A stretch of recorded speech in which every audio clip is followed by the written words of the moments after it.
welcomes don't get finished. Welcome to the Sello Makeka and Sons Conversations, which are aimed and are dedicated to 16 days of activism. This is a wonderful moment, and I would like to thank Sakumzi for offering us the place. And even if you can check on the table, there are nice food. We're having nibbles as we are going to be having a chat. And this is a very important time, ladies and gentlemen and viewers out there, where we're finding ourselves having to deal with the scourge of violence. You know, for me, basically awakening to this it had to take a happening in the 1980s, where I had to deal with a certain aspect of me which is associated to gender-based violence. But as far as the conversations are concerned, that are so needed because men need to stand up and deal with this scourge. The thing that for me that is very, very, very crucial, it is us men beginning to take care and basically take charge of this issue. And in taking charge of this issue, one of the things that we have to realize is that we have to engage our boys. I've got my sons here with me, and we are going to be engaging in different conversations throughout the 16 days of activism. Different topics on every day, and we want to challenge fathers and sons out there. Take the initiative, begin to engage with our sons and with your sons. Talk about issues that are relating to the world around us. Let us begin to find solutions and tools. And as we are starting our conversations, I want to also acknowledge what even our president started today, our deputy president. And one of the things that he said we should do is actually mourn for the victims of gender-based violence and for those who have been taken by the COVID-19.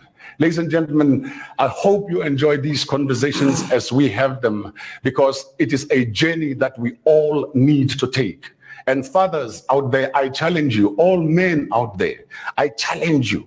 Let us take time to reflect. Let us take time to look at our actions, analyze our actions, and begin to start making new men out of ourselves. Sometimes we do things, and as we do them, you know, there's always that little voice that speaks inside of you. And that is your conscience. Litswalo, as they say, and it is something that if ever there is a God, and if ever maybe there is SAPS, you know, that lives inside of us, that is the policeman. Our conscience is that policeman that basically polices us and arrests us when we are supposed to be doing bad things. But the conversation is not all about me. I would like to introduce my sons to you. And I will start with my eldest, sitting on the second chair or to my right, you know, and that is Neo Tsahai. Neo, would you like to have say a few words? Well, yeah. Yeah. Well, Naki Neo. I grew up more Piri, you know, Mapetla, but now I'm actually staying in Snake Park. Well, what can I say? You know, mina ngunqobe ngunzimande umzilankathi. Inkathi ayingene nithi ngangena ukubola izingaba zabantwana. Khambule emaguya ngengonyama. Ngaphinda kufa iminyango ndandela la ngamlotshwa usuthu. Sakhumzi ngomkhondo. So yamba sigwinya umkhondo siphinde siukhafula imphephetho. There we go. And that was Neo, ladies and gentlemen. And on next to Neo, it is Lindo. Lindo, introduce yourself, man. My name is Lindo Moshe Makubo. I'm the fourth from a string of kids from Wabsili. And yeah, I'm from Alberton, currently residing there with my mom. But yeah, it's pretty much. Yeah. The man on my right. Yes, sir. My name is Nkgopotse Motsei. 21 years old, currently based in Johannesburg, and I'm the fifth of an array of children that our lovely father has. As you can check, they all have different surnames, and that is to say, men out there, let us watch this thing of having children and just, spreading children all over the world. And let us begin to realize that in some way, that kind of behavior is the behavior it is contributing to violence in itself. And this is invisible violence that we execute or emit to women and children when we have children with them, and then just think that we can just move away. And one person that I would also say we are dedicating this these conversations is my eldest son, who passed on in 2011. He was the first that led me into these conversations, and I will let you know how that happened. But let me not forget our guest. We always leave the best for last, and we have our guest here who's joining us. And may our guest introduce herself, the only rose among thorns. Good evening, everybody. Yes, I am indeed a rose. My name is Palesa Brown. I'm all the way from Brits. It is truly an honor, Bob Margaret, to have me here. Mm-hmm. And yeah, I really hope that, this is the 16 days that you and your sons have pledged will indeed make a difference. It's not just going to be today, but I know that this is the beginning. This is it. Absolutely. Yes, this is it. Absolutely. And I would also just like to say thank you to my daughter, Josina Entle, for accompanying me here as well to make sure that Mommy arrives back safe home. Thank you. We would like to thank Josina for bringing our guest here. Ladies and gentlemen, we are going to engage in different topics, throughout these 16 days of activism. And I would like to read a couple of them to you. One of the conversations is going to be dealing with the father wound. Another one, we're going to be facing up to the rape stain. We're also going to be dealing with self-knowledge. We are going to be dealing with absent fatherhood as invisible violence on women and children. We are going to be dealing with learning how to resolve conflicts. We're going to be dealing with gender-based violence in the deaf and hearing impaired communities. We are going to be dealing with self-control, also about dealing with men and their relationship with contraception. We're going to be dealing with reviving chivalry. We're going to talk about the fundamentals of Ubuntu. We're going to be talking about imagining an ideal society for ourselves. We are going to be talking about masculinity as homophobia. And also, it is being said that gender-based violence is a shadow pandemic. But one of the things that I say is that when the pandemic of COVID-19 was first introduced and we realized that we have it in our country started putting protocols on how to deal with the pandemic. And my question is, what are the protocols that we have, that we're supposed to have for this shadow pandemic, which is gender-based violence? But let's get into the matter at hand. And the matter at hand this evening, ladies and gentlemen, is the rape stain. It is said that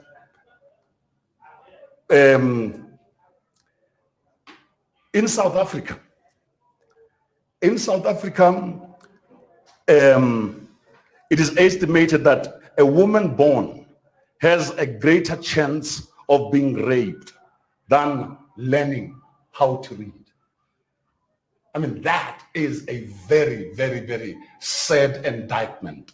And tonight, and I'm forgetting to apologize for us starting very late. We had technical glitches, ladies and gentlemen, Please, thank you for bearing with us. Those who are now watching, we are going to be streaming, as you know, on Sello Mageka Ncube's official Facebook page. We are also going to be airing on the Sello Mageka Ncube Foundation Facebook page. But let's get into the news. And what we are going to be talking about this evening is the rape stain.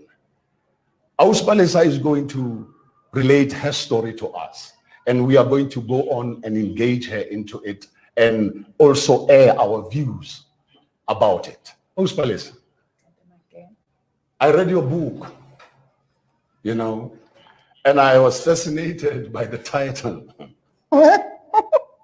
You know, and I want you to tell the viewers the title of the book.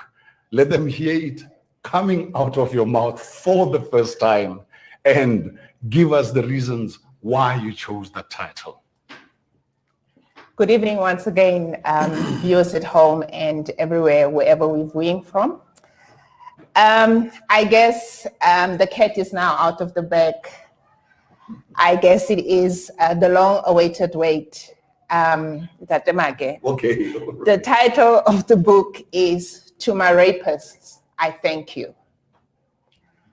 I know we will have a lot of questions as to why I would actually say to my rapist, I thank you. I'm not sure whether this is the platform now to start narrating, or do we've just given them the title and now we then take it from there. Let's take it from there. Tell us about what happened to you, Auspalesa.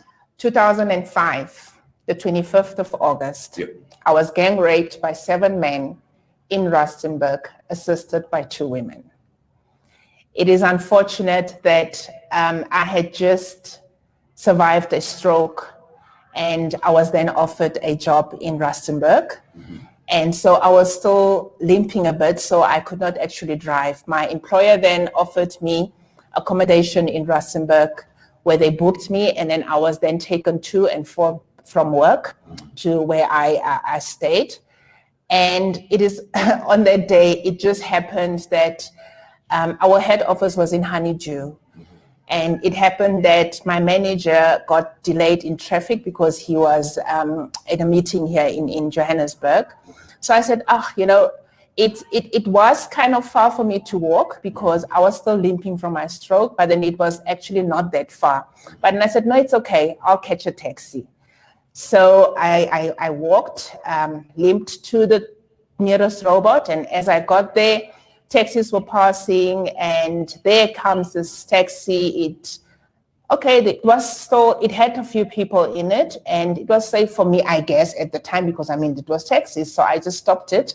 And then I think I was more comfortable because there were 2 women inside. So I actually hopped in, and not knowing that that was the day that I would actually be abducted for 3 days, released on Monday when they actually started raping me at Winnie Mandela, the squatter camp, Winnie Mandela squatter camp. Yes. Wow.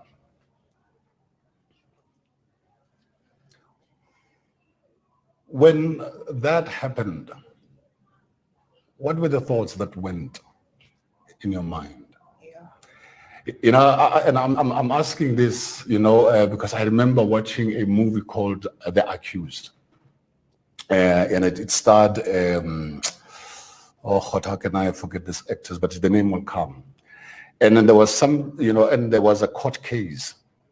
And, you know how sometimes defense lawyers can be so brash and harsh. And this lawyer was saying to the rape victim, and says, when this was happening, what did you say? You know, and the lady said, I just kept on saying no, no. How was it for you? Well, those were the exact words, because I mean, we say no to everything that we are not comfortable with. We say no to things that we don't want. We say no because no means no. We say no because it means that I do not give you access, or I do not grant you permission to me. And those are the words that I kept on saying. no, no, no. And then I also kept on begging for my life and making them realize that I still have 2 minor children. So please, whatever it is that they do, please do not kill me. Any, things that you want to add or ask, gentlemen? I think for me, just hearing that, it's scary that she had to even ask to not like for them to spare her life. Yeah. That's just a very profound weighted thing for me to try and swallow, being a male as well. Yeah. I think the question that I want to ask is like, so were the women like going with the guys as a group, or it just so happened that they were in a taxi together and they... At the time, certain things did not make sense. I also did not know up until later. There's always a rewind, right? When you start wanting to make sense of what actually transpired and as to how and why, you then start reflecting on from the moment you got into the taxi up until the day they actually let you go, what happened. So with me, it was that thing, I got in, I was then seated, there's the drivers, then there's the one behind the driver, then there's the third one, right? So I was there. And then as I got in, this lady spoke to this guy, but at that moment, I didn't know anything. And as the taxi went on, she then says, right? So she made a sign. It still didn't matter to me. So the other lady was left. And as they drove on, I think 3 stops later, the other one says, I know no sharp. And I still didn't get it, right? And I was supposed to get off the next stop from where that lady got off, which was Corner Lates and Haystack. And I said to them, I'm getting off. And then this other guy was like, hi, Tulawena. I shut up. And because it still didn't click as to what was actually happening. And I'm trying to actually sign at the driver to like, guy, there's something happening here that I don't know that makes me feel very uncomfortable. But then I only got to realize that they're in this together. So that's how, but then later on, I think as it went on, I actually got to realize where those ladies are actually used and paid to actually lure women in to make us feel safe. Good, when the taxi come, no, it's okay. There are women inside. So hence I've got this hashtag that says hashtag be your sister's keeper, because I felt that I was actually raped more. The pain was more to me being raped by a woman than being raped by a man, because I was failed by one of my own, a sister that was supposed to keep me. So hence I always teach people the importance of being a sister's keeper. No. Yeah, what are your thoughts? Listening to your story, it just pains me because I'm a man myself, and I also have a daughter, so I can imagine things like that happening to my own daughter, Larona, and the thing is, we also look at gender-based violence one-sided, and most of the time we deal with the extremes. And the extremes, it's like this pendulum clock, it's like once you deal with one's extreme, the more you go to the other side, the more you're gonna go to the other side equally to that, you understand? So if we could probably have a balance where we just not point fingers, but deal with the issues from the depth of them, you understand? Because men are not the only rapers, even women as well, you understand? If the incident like that didn't happen, I don't think other people will believe that even women could be involved in rape victims' lives, understand? So I don't know, I could say I'm proud of you because of you're brave enough to come out and talk about the story. And so you can help other people who have kept silent, you understand, for too long. And yeah, thanks for your bravery, yeah. Go ahead. If I may, thank you so much. Yeah. Thank you so much. I think that it is very important that we highlight something here, and we need to correct it, right? The importance of, gender, right? People need to understand that before I'm a woman, I'm a human being. Before I see a man in you, I see a human being. And if I learn to respect me as a human being, it means that I will then be able to respect you as well, right? Before anything. Because I think the most important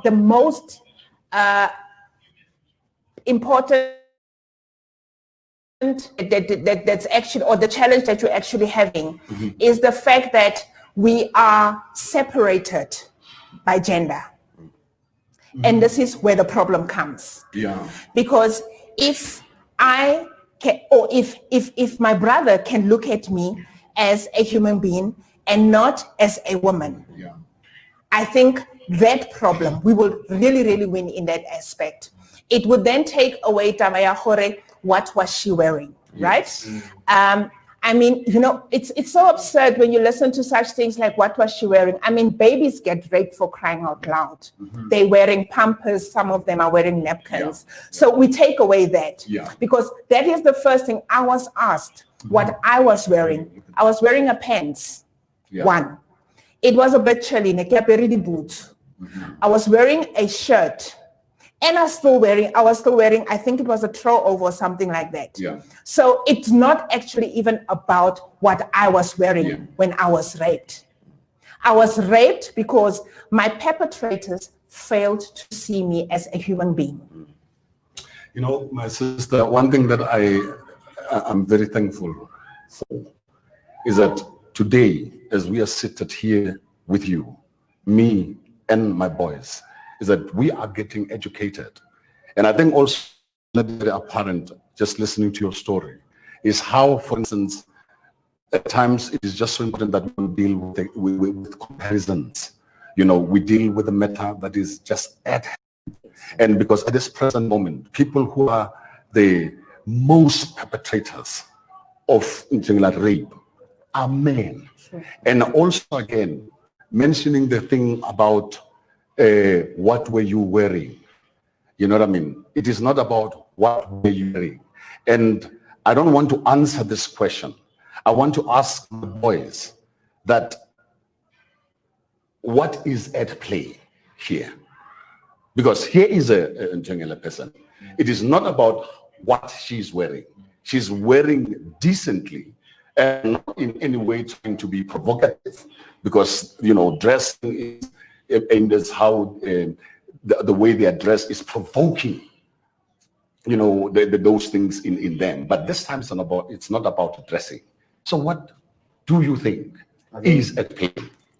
I think it's what Umam Palisa said, that until we get to a point where we can respect each other as humans, because sexual violations happen to people who are queer as well, people who are transgender, people who whatever sexual orientation they choose to be. Exactly. And they still get sexually violated. Yes. And that has nothing to do with them being a woman per se. But what is at play? Lindo, what is really at play here? I think it's what you always say, it starts with a thought, I think growing up we've been taught in my experience, you were taught from a young age basically to sexualize women. I think growing up, I've never had a thing in which, maybe when a woman walks past, you look back to see, how women are and whatever. But it's something that was taught like over some time, and you start seeing women as sexual objects instead of people. I think that's where it starts. Yeah, I've got a follow-up question, but now, what do you think is at play? Because here it is. This person is not dressed provocative, pro his whore. That time, being provocative. That time, English runs away. There's one thing I could say. Us as humans, we need to understand something, that you cannot give what you don't have. Some other people, they have pain in their lives. And the only way they can actually be able to heal themselves is by, provoking somebody's life or putting some pain to a person's life. Yeah. So we need to remember that, you know what, without women in this world, I think amadoda besubulalana. You know, and a woman being there, giving birth to this man, and this man tomorrow rapes the same woman who gave birth to. It's something that is contradictory. For me. I don't know. So the thing is, I think men, we need to understand that, you know what, even women, there's no such thing as okay, let me not put it that way. I think, you know what, we should understand what like umfazi nendoda, they're equal. Understand? We need to understand that, as you're saying, humans. Understand? Being a human, it makes us equal. Understand? But the things that we need to understand our departments, because if you don't know the structure, then how are we going to achieve our goal? Because there must be a structure. There no baba, no mama. Understand? But if we fail in the basics of life, then we are going to end up like being the same men that we are today, raping women unnecessarily. You know, I love the fact that you spoke about about the pain, that you don't give what you don't have.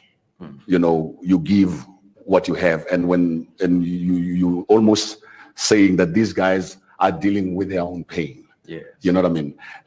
But I guess, you know, the pity is that we don't have enough time.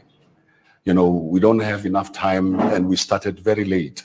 And I would have really wanted us to delve deeply into the psyche but what is it in men that drives us to get to that point where we just feel that we just have to do, you know, these horrendous things and harm other people in the process? What is at play, and what should be the things that we should apply, you know, and what is it that we as men can do to stop this scourge of rape? What do you think we can do now? Let me start with you. Or do you want to say something, ma'am? I just quickly wanted to add on what Okay. you're saying, that the mic. I think the answer is brokenness. Yeah. Men are broken, make no mistake. Yeah. And I think society has portrayed such a wall that men are supposed to be macho men. Yeah.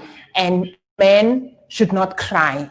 Yeah. A man cannot express his pain. Yeah. And the reason why I'm saying that, when my perpetrators were arrested, I actually needed to understand as to why I was raped, because I think this was part of my healing journey, right? Yeah. I've got a company, my company is called Own Your Scars. So I needed to own my scars in order for me to now come out and be vocal about them, right?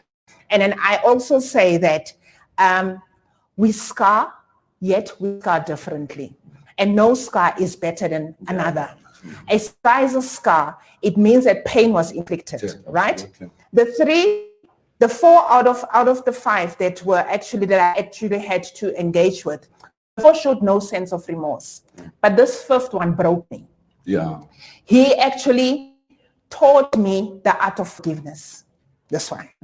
Because why am I saying that? I think it's important that we capture it so that we get to understand how broken men are. Yeah. And what absent fathers are actually doing to their children, right? The first one said to me, rape was his love language. And I was like, what do you mean rape is your love language? This was now the physical me speaking, like, what do you mean that rape is your love language? Because why? He looked up to his father. His father raped him. It started there. And with his father raping him, then the uncle came. Then father's friends came and they raped him. And it was okay for him because he looked up to his father. It was his love language, right?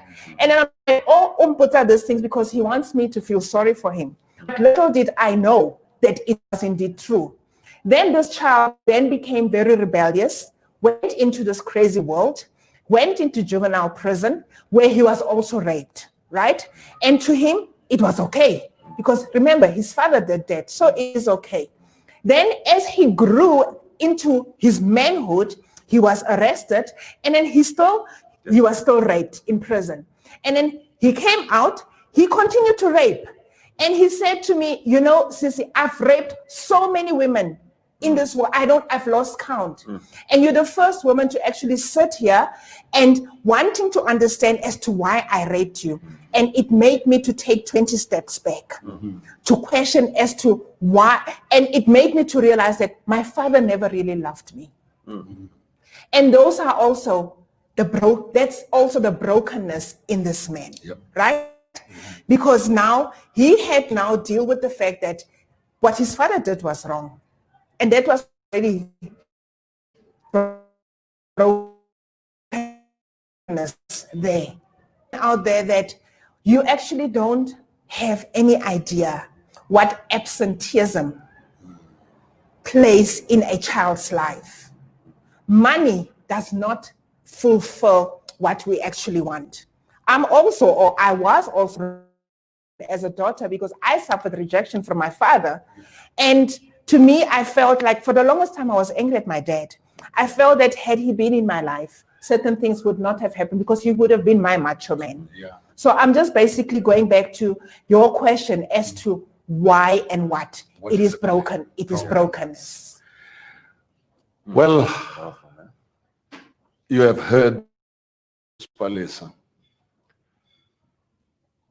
the issue of brokenness and the issue of fathers having to take responsibility and be part and parcel of their children's life has been echoed. Pity time is not on our side. But I am sure this evening, me and my boys have actually gained some lesson. And I am sure we've got something also to deliberate on. And I look forward to when, as time goes on and we are engaging in these conversations, that we get to the point that we begin to tell stories and begin to even talk to many of our friends and make them realize their brokenness and start our own healing process. Hashtag heal yourself. Hashtag Sello Makeka Ncube and his sons changing attitudes. You, my friend out there, my contemporaries as fathers, let's take it upon ourselves. It is not yet too late. It is time now to break the cycle. Let's have this conversation, and I challenge some fathers who want us to be part of these conversations. Write to us on my website, the Sello Makeka Ncube Foundation, and let's start the conversation and let's take this war on. South Africa has got to be clean of this stain of rape. Thank you.